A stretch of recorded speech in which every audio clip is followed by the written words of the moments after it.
Hi friends, നമ്മൾ ഇന്ന് പരിചയപ്പെടാൻ പോകുന്ന ഒരു പഴയ വയർലെസ് സെറ്റാണ്. ഇത് സോണിയുടെ വയർലെസ് സെറ്റാണ് വിത്ത് ഒറിജിനൽ ലെതറായിട്ടുള്ള ഇതാണ്. ഇതെനിക്ക് തന്നേക്കുന്ന അജാസ് എന്നും പറഞ്ഞിട്ടുള്ള മുലാനി അജാസ് എന്നുള്ള എൻ്റെ ഒരു ഫ്രണ്ടാണ് തന്നിരിക്കുന്നത്. അദ്ദേഹത്തിൻ്റെ എല്ലാ ഡീറ്റെയിൽസും നമ്മുടെ FB ഇൻസ്റ്റാഗ്രാം പേജിൽ ഉണ്ട്. അദ്ദേഹം ധാരാളം ഐറ്റംസ്, റയറായിട്ടുള്ള ഐറ്റംസ് നമുക്ക് തന്നുകൊണ്ടിരിക്കുന്നതാണ്, ആൻറ്റിക് മാസ്റ്ററിലോട്ട് തന്നുകൊണ്ടിരിക്കുന്നതാണ്.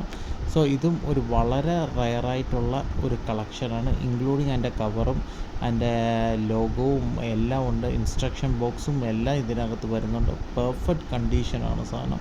സോണിയുടെ തന്നെ ഇത്രയും ഹൈ ആയിട്ടുള്ള ഒരു ട്രാൻസിസ്റ്റർ ഞാൻ കണ്ടിട്ടില്ല. വളരെ നല്ല റേഞ്ചിലുള്ള ഇതിൻ്റെ ആൻറ്റിന എന്നൊക്കെ പറഞ്ഞു കഴിഞ്ഞാൽ വലിയ നീളത്തിലുള്ള ആൻറ്റിനയാണ്. സോ ഇത് നമ്മുടെ കാർണിവേഴ്സിലില്ലായിരുന്നു, ആദ്യമായിട്ടാണ് ഇത് ആൻറ്റിക് മാസ്റ്ററിൽ വരുന്നത്. വിൻറ്റേജ് കാറ്റഗറിയാണ്. ഒരു ഏകദേശം 10-60 കൊല്ലം വർഷം പഴക്കം നമുക്കിതിന് പറയാൻ പറ്റും. 60 അല്ലെങ്കിൽ 50, അതിൻ്റെ താഴോട്ട് എന്തായാലും പോകത്തില്ല. 50ൻ്റെ മണ്ടയ്ക്കോട്ട് കണക്കാക്കിയാൽ മതി. സോ ഇത് നമ്മുടെ ആൻറ്റിക് മാസ്റ്ററിലോട്ട് അപ്ലോഡ് ആയിരിക്കുന്നു. അജാസിൻ്റെ എല്ലാ ഡീറ്റെയിൽസും നമ്മുടെ FB ഇൻസ്റ്റാഗ്രാം പേജിൽ കിടപ്പുണ്ട്. വളരെയേറെ റയറായിട്ടുള്ള ഡീലിംഗ് നടത്തിക്കൊണ്ടിരിക്കുന്ന ഒരു നല്ലൊരു പയ്യനാണ്. സോ ഇത്രയേ ഉള്ളൂ കേട്ടോ. Signing out. Have A nice day and stay tune with us with a lot of surprises are waiting for you. See you around. Bye bye.